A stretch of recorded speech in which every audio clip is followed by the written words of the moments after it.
Just look at this place.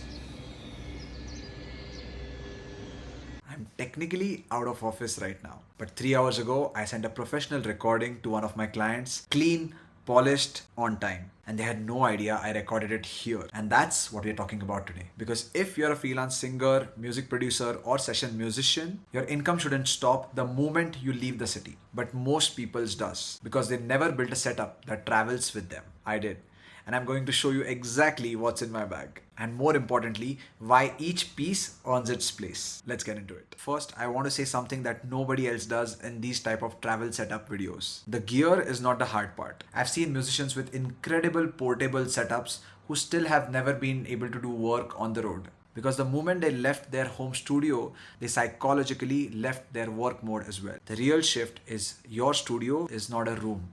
It's a system. And once you build a system correctly, the room is almost irrelevant. Now, I said almost because the room is still a real problem, and I'll show you exactly how I solved that. But it starts with the decision that your professional standard doesn't go down just because your postcode has changed. Okay, here's what's in the bag. First and least exciting, the MacBook Pro. I'm not gonna oversell this, it's a laptop. But here's the thing, your computer cannot be the weakest link in your mobile setup. Because when you're traveling, you don't have a backup machine. You don't have an IT guy. You just have what's in your bag. Your DAW needs to run without throttling. Your plugins need to load without crashing. The same vocal chain or instrument plugin chain you use when you're in your studio should work on your laptop as well. Your exports need to be in real time because you might be on a deadline on a time zone that's already off from where you are. The MacBook Pro specifically earns its place in my bag because of battery life, build reliability, and the fact that Apple Silicon handles plugin processing extremely efficiently. Could you do this on a lesser machine? Yes, technically you could, but I know this machine. I trust this machine. And in an unfamiliar environment with lots of variables, I'd like this to be one constant. Your computer is the foundation. Don't compromise there. Now, this piece is one that most musicians tend to skip, and it's the one that costs them the most. When you mix from a hotel room, a rented apartment, or an Airbnb, every single one of these rooms has its own acoustic character, its own bass buildup, its own weird frequencies. And if you're mixing what you hear in that room, you're not mixing your audio. You're mixing your audio plus the room. Your client will hear the difference, even if they can't name it. And this is where the VSX headphones come in. VSX, made by Steven Slate Audio, are not just headphones. They have onboard DSP that simulates calibrated environments. So instead of hearing your mix through the acoustic of whatever room you are in, you're hearing it through a modeled, trusted hearing space. Over time, I've developed my favorites in the rooms that VSX provides. The most commonly used by me are Sonoma and Archon, along with the mobile and SUV versions where you get to hear how your song will sound on your mobile and on your car.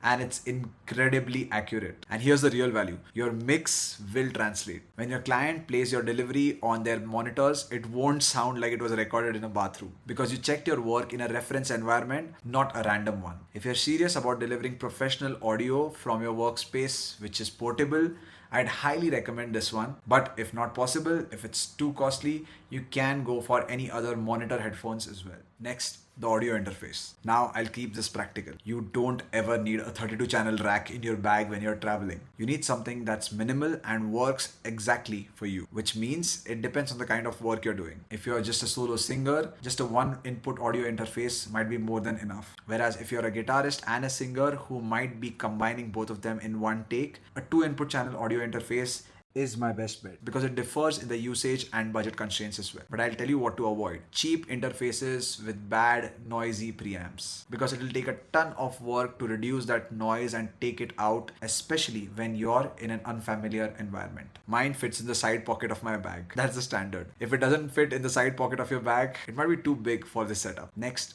the condenser mic. This is where most people get nervous about a travel setup. Condenser microphones are sensitive. That's their entire value proposition. They capture detail, nuance, air, which is exactly what you want on a vocal or acoustic recording. But sensitivity is a double-edged sword. So why am I still using a condenser mic on the road and not a dynamic one? Because I solved the room problem after the recording, not before. And that brings me to one of the most important pieces of software in this setup, De-reverb plugin. One of the best ones I like to use is Clarity VX De-reverb Pro. I'll put in a link in the description as well. Here's what it does. It uses AI powered processing to identify and remove the acoustic signature of your room from the recording. Not just noise, the actual reverb tail, the smear. When I first started working on the road, I'd send recordings and occasionally a client would come back to me saying the voice was sounding a bit roomy.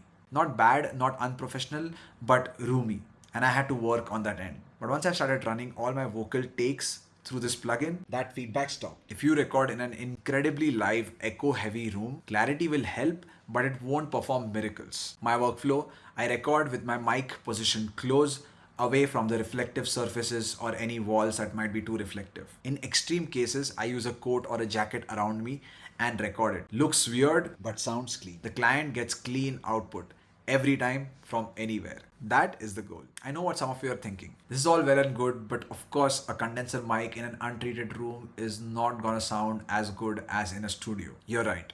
If you put my mobile recording setup in front of an Abbey Road Studios recording setup, they win. But that's not the comparison your client is making. Your client is comparing your delivery to other freelancers. And most freelancers either don't travel at all or they travel and their quality drops. If you travel and your quality stays consistent, you win that comparison every time. This setup isn't about being perfect. It's about being reliably professional regardless of your location. The reliability is what brings the client trust of going into a long-term relationship from a one-off project. That's worth more than your perfect room that you can work from only 6 months of the year. So, to bring it all together, a reliable computer, a reference headphones that give you the same mix environment every single time, a clean audio interface, a good condenser mic, and smart post-processing to clean up what the room adds. It's not an expensive list, it's a deliberate one. If you're a freelance musician who's waiting to travel until your setup is sorted, I want to flip that. Build a setup so you can travel.